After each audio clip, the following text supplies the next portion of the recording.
Welcome to episode 4 of our series Initial Margin for Uncleared Derivatives in 2019 and 2020. Calculating Initial Margin. In episode 1 we looked at the global rules for IM, their progressive implementation and scope, how IM is held, the documentation architecture supporting legal opinions and technology solutions.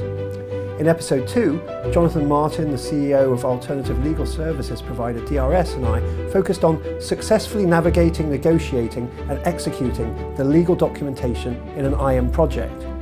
In episode 3, we considered the margin segregation options available for Phase 4 and Phase 5 counterparties when I was joined by Mark Higgins of BNY Mellon. Today, I am joined by Hiroshi Tanase, Executive Director and Product Manager of IHS Markit, a global leader in information analytics and solutions both for major industries and markets and for initial margin. In episode 4, we provide an overview of the initial margin calculation, from the fundamental definition of initial margin through to the specific calculation methodologies in the context of preparing for regulatory compliance. We look in greater detail at the definition of IM and its characteristics, the IM calculation methodologies, how to perform the calculation, how to implement a solution, and SIMM validation and backtesting. Let's cast our minds back to episode 1. Up on the diagram here is an illustration of how IM is held. This diagram will apply for each pairing between counterparty groups. We have two counterparties. Looking here at the top part of the diagram, party A posts its IM amount to a secured account with its custodian. Party A is called the pledgeor or chargeor. The amount of IM which must be posted is determined under either an approved model such as SIMM or by the regulatory prescribed table, which is known as the grid or the schedule. SIMM, the standard initial margin method, is a scalable and stress-tested model which involves calculating the margin to be posted based on risk factors and agreed data sources.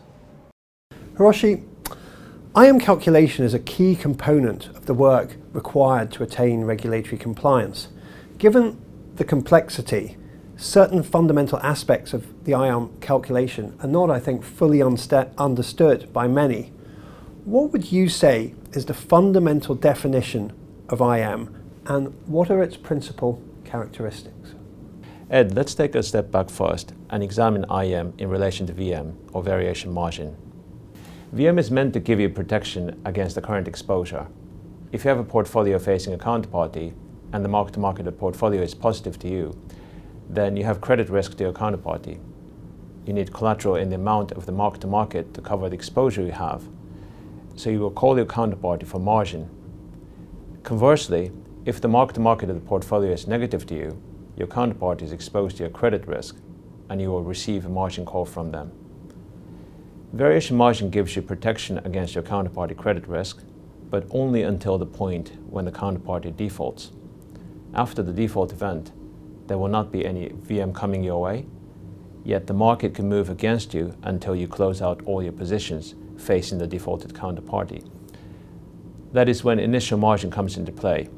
So initial margin is the extra buffer for potential loss. As you can see, the appropriate initial margin amount depends on how volatile the portfolio is and how long it will take you to close out your positions. Now, the final element is at what confidence level you want your initial margin to give you protection from potential loss. For example, you may want to be 99% certain that your initial margin will be sufficient to cover the potential post-default loss. The VAR model gives you a framework to quantify the appropriate initial margin amount. For UMR, BCBS and IOSCO defined the appropriate level of initial margin to be a 10-day VAR with a 99% confidence interval. You know, I'm going to interrupt you there because I think that sort of captures, we often see this, the 99%, the 10-day period, and the way I think of it is that variation margin should protect you 99% of the time it's supposed to protect you, because if you closed out, the variation margins that posted should cover the exposure position. And in some ways the initial margin is trying to cover that 1% risk. But it's more than the 1% risk in some ways. If you look back at Lehman and you think, well, when you get these big financial institutions, if they were to become bankrupt, then you're going to see a time of, it's probably going to be a time of extreme market stress. So there's going to be difficulty liquidating positions. The prices aren't going to be as certain. And that's why we need this buffer, this initial margin buffer. Having said that though, I mean, the technical definition actually doesn't really cover that 1%, because BCBS and ISCO said, we want this definition, and that is the standard 10-day VAR with 99% confidence interval. Although the calibration of the volatility includes, or must include, 1 year from the stress period. That means there's an element of the sort of Lehman default or bankruptcy experiences incorporated in the number. However, what the regulation specifies is only with 99% probability only, and then the final 1% is not really covered. Although VAR is a well-established and well-understood model, performing daily calculation of VAR is a huge challenge for many Phase 4 and Phase 5 firms. VM calculations can be hard at times, but complexity of IM calculation is an order of magnitude higher. So we're very aware of what the risk is that we're covering, but what we're saying is the actual model and calibrations to calculate that risk. That's where the complexity lies. That's where the difficulty is, and that's the problem that Phase 4 and Phase 5 counterparties and those before them have. Yep, absolutely. Hiroshi, in our last 2 episodes, we discussed a hypothetical counterparty, the Cadiz group. Let's imagine a hypothetical counterparty group. Let's call it the Cadiz group. The Cadiz group has 50 billion euros of gross notional amount outstanding derivatives at the measurement point, placing it in Phase 5. It has 10 in-scope entities, including a pension fund and asset management in Denmark, and banking entities in Spain, Italy, France, Switzerland, and Singapore. Those 10 entities have 80 ISDA master agreements in place, with a mixture of entities in Phase 1, 2, 3, 4, and 5 counterparty groups. Those 80 ISDA master agreements are spread over 24 counterparty groups. How would you explain to the Cadiz group the IM calculation methodologies and how the Cadiz group would need to perform those calculations? Fundamentally, there are 2 choices, the standard model and the internal model. The standard model is based on the schedule of approved IM amounts expressed as percentages of the notional for various products. It is simple and does not require extensive development of analytics. However, using the standard model or Schedule IM can be a very costly affair. The Cadiz group could easily end up posting a very large IM amount if it used Schedule IM. So it's not a good choice. So the standard model, Schedule IM, colloquially people will refer to that as the grid. What about the internal model? The other approach is to use an internal model. The main incentive of doing so is to avoid having to post potentially punitively large margin amounts by using Schedule IM. But developing a proprietary internal model and having it approved by the regulator would be a major challenge. It would require substantial investment. So creating a good internal model at reasonable cost was a problem shared by the entire industry before SIMM was created. ISDA took a lead and leveraged the collective resources and the expertise of Tier 1 banks to create SIMM. SIMM is now an industry-wide industry standard model, which meets the regulatory specification, is reliable, yet is simple enough for industry-wide usage. SIMM has been in use in production since 2016 and has been working well to date. It is used by all the Phase 1 to 3 firms that are currently in scope. The great majority of even Phase 5 firms are expected to adopt SIMM. So the number one benefit of SIMM is economy. The calculated IM amount will reflect the risk characteristics of your portfolio. In general, SIMM produces numbers that are a fraction of Schedule IM amounts. Imagine you have a hypothetical portfolio, just one swap in it. It's a 5-year dollar swap with a $100 million notional amount. Its delta will be around $40,000, and the SIMM amount will come to just around $2 million. If you look at the grid, the percentage for 2 to 5 year swap is 2%, so the Schedule IM will be exactly $2 million. So for this hypothetical portfolio, SIMM and Schedule IM are essentially identical. Suppose you now have a second hypothetical portfolio with 2 swaps, one payer and one receiver. Both have a $100 million notional amount, but slightly different maturity dates. The net delta of this portfolio is very small. If you run the calculation, SIMM will come out to be only around $39,000. On the other hand, Schedule IM will increase further to be more than $3 million because the portfolio size has grown in terms of the gross notional amount. Wow, so wait a minute, so you're saying that if a counterparty is using the grid, they're going to have to, off this portfolio, post $3 million. And if they're using ISDA SIMM, it's only going to be $39,000 that's being posted. That's a massive difference. You're absolutely right. So now in this example, the Schedule IM to SIMM ratio shoots up to as high as 80 times. Wow. Well, this is merely a hypothetical example. I think it captures the essence of the difference between the two approaches.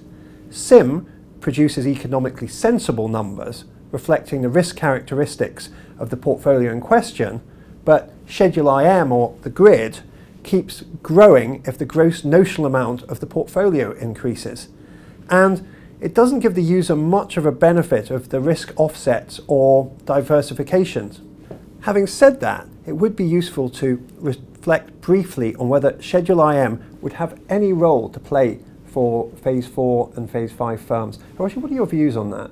It's true that there are still some people who claim that for some of the small Phase 5 firms, the ease of implementing Schedule IM will outweigh all the benefits of SIMM, and therefore Schedule IM will be adopted by Phase 5 firms. My view is that there will only be a small number of firms in the end that will go live with Schedule IM in 2020. The key issue is making the IM calculation solution future-proof. Using Schedule IM is fraught with potential future issues. The size and the nature of the portfolios, as well as assumptions made about them, may change over time. I expect the hurdle for putting in place a SIMM solution will only get lower as third-party solutions mature leading up to 2020. For the last episode, we had Mark Higgins from BNY Mellon giving us the custodian's view on IM. And he said that, he was quoting some figures, that at least half of the calculations of IM to be posted are disputed by the other counterparty. If both parties are using SIMM, how could it be that that many calculations are being disputed? That's a very good question. It sounds puzzling, to say the least. But in reality, what we're seeing is we have an industry-wide model, or common model for the industry, which is SIMM. But in fact, SIMM is just the tip of the iceberg. Underneath the tip of the iceberg is the calculation of the risk sensitivities. That's where all the proprietary models come into play, and where all the disputes and differences may arise. That's one thing. Mm-hmm. And then also, a lot of the times, the disputes are caused by simple differences in the portfolio definition, such as the last trade in the day is either included or not included in the calculation. So there can be some such mundane factors at play as well. Another question, following on from what you were saying about the potential Phase 5 take-up of SIMM. Let's say a Phase 5 firm doesn't take up SIMM and they decide to use the grid. Are they going to be able to dispute calculations from their counterparty who is using SIMM? Technically, of course, the rules allow them to do so, but practically? I would say, in practice, the quick answer is no. In order to challenge your counterparty on the calculation of the initial margin amounts, you would have to have the machinery, the models, market data in place to run an independent calculation before you can challenge your counterparty. And if you don't have that in place, certainly, of course, you wouldn't be able to. Hypothetically, you could argue that you would have the machinery in place to do all the calculations in order to challenge your counterparty, but why would you not, in that case, use the model to use SIMM for initial margin calculations?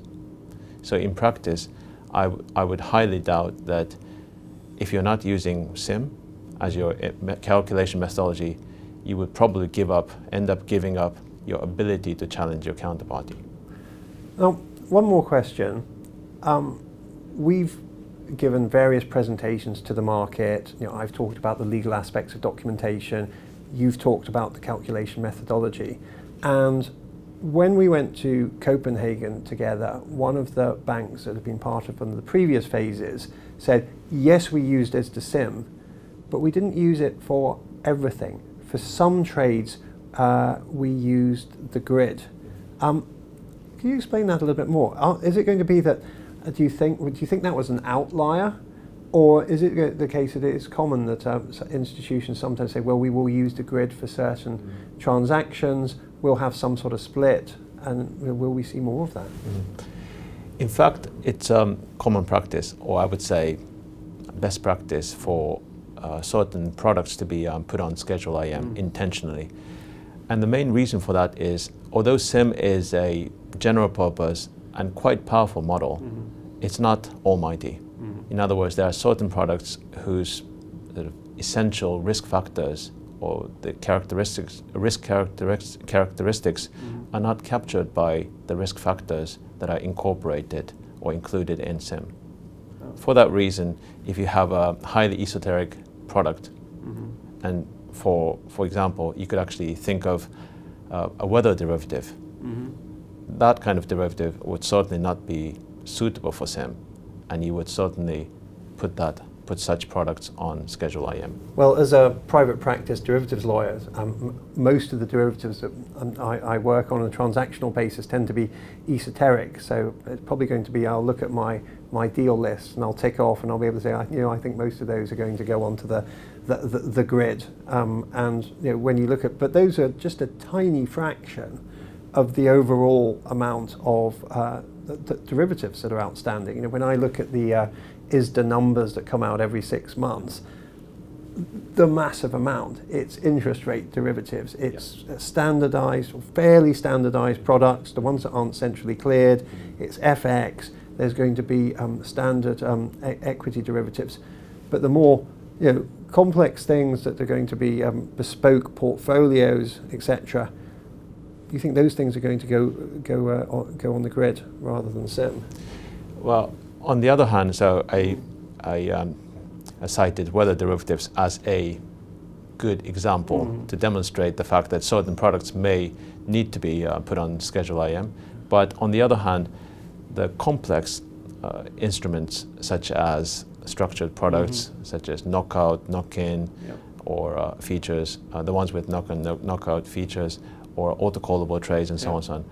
Although the payoffs of those instruments are complex, people in general still put those instruments on SIMM rather than on Schedule IM, because despite the complexities, the dynamics are at least superficially more appropriately captured by SIMM. Okay, so back to our hypothetical counterparty, the Cadiz group. They now need to implement a solution. Let's zero in and say, what are their available choices? The available choices for the Cadiz group are: 1, to develop a solution in-house; 2, buy a deployed solution and install it on its premises; and finally, outsourcing the calculation. IHS Markit offer an outsourced calculation service. But first, it's important to look at the fundamental factors: the cost of development, execution risk, and return on investment. We know that the internal build cost was significant for even many of the Tier 1 banks. And quite a few individuals who worked closely on the SIMM project told us how difficult the project was. That is an important point to consider as it relates to the execution risk if a decision is made to develop a solution in-house.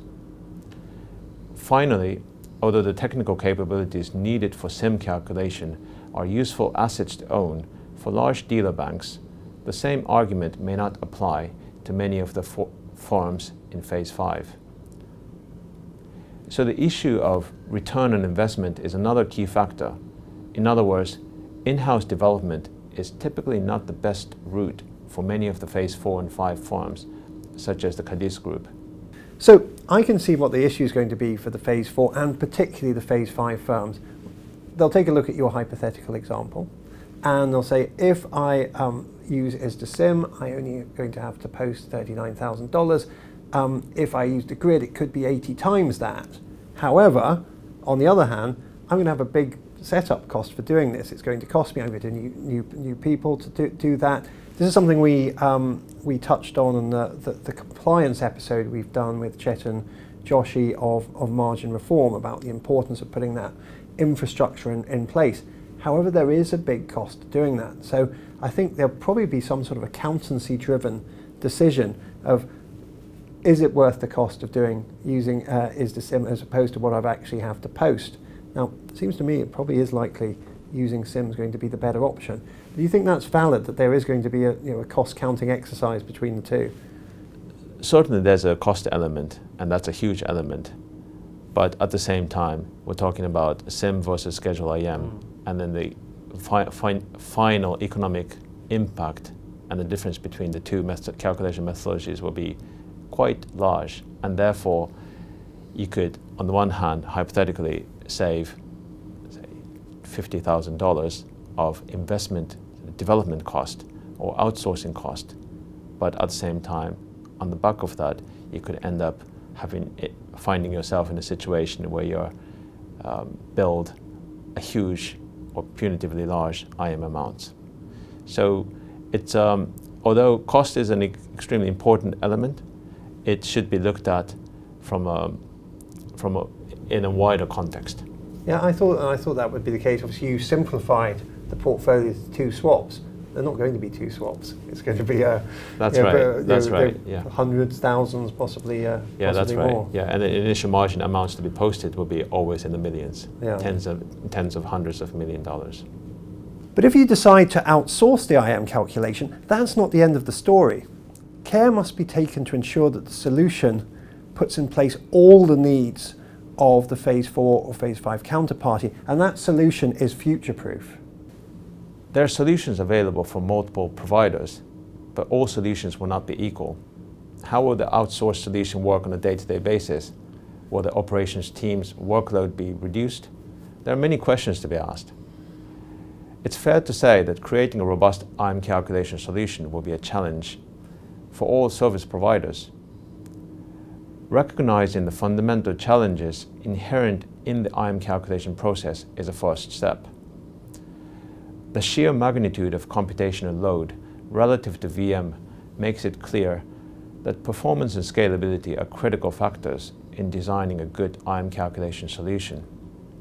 We at IHS Markit have invested in scalable computational infrastructure and also implemented a joint algorithmic differentiation, or AAD, for very efficient computation of risk ladders. We're leveraging the comprehensive analytics library and market data that we have built over the past 10+ years for the derivatives valuation business to maximize the speed of development. Are there any other elements of IM calculation that in-scope firms need to be thinking about?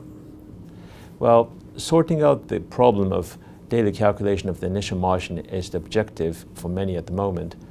In many jurisdictions, firms will be required to validate SIMM on an ongoing basis. The requirement is also referred to as SIMM backtesting. In the coming months, much more attention will be paid to SIMM backtesting as firms make progress on their initial margin projects. SIMM backtesting is an important topic for 2 reasons. First, it's far from trivial to prepare all the required historical data, and perform all the required calculations. Secondly, it plays a fundamental role from the point of view of risk management. It enables the firm to understand the real-life performance of SIMM, and it provides a framework to control not only your own, but also your counterparty's initial margin calculation. We'll be covering this topic in depth in the coming months. Hiroshi, thank you very much for these wonderful insights. Do you have any final thoughts? Sure. Putting in place a solution for IM calculation is a major challenge. For the best outcome, I would say set up a cross-functional project team and review all options thoroughly. Information is available, but often in fragments. So speaking with all the right people, the service providers, peers, tier 1 banks, consultants, etc., is an important part of the process. Thank you, Hiroshi, and thank you for watching. If you've made it this far, I look forward to seeing you for the next episode.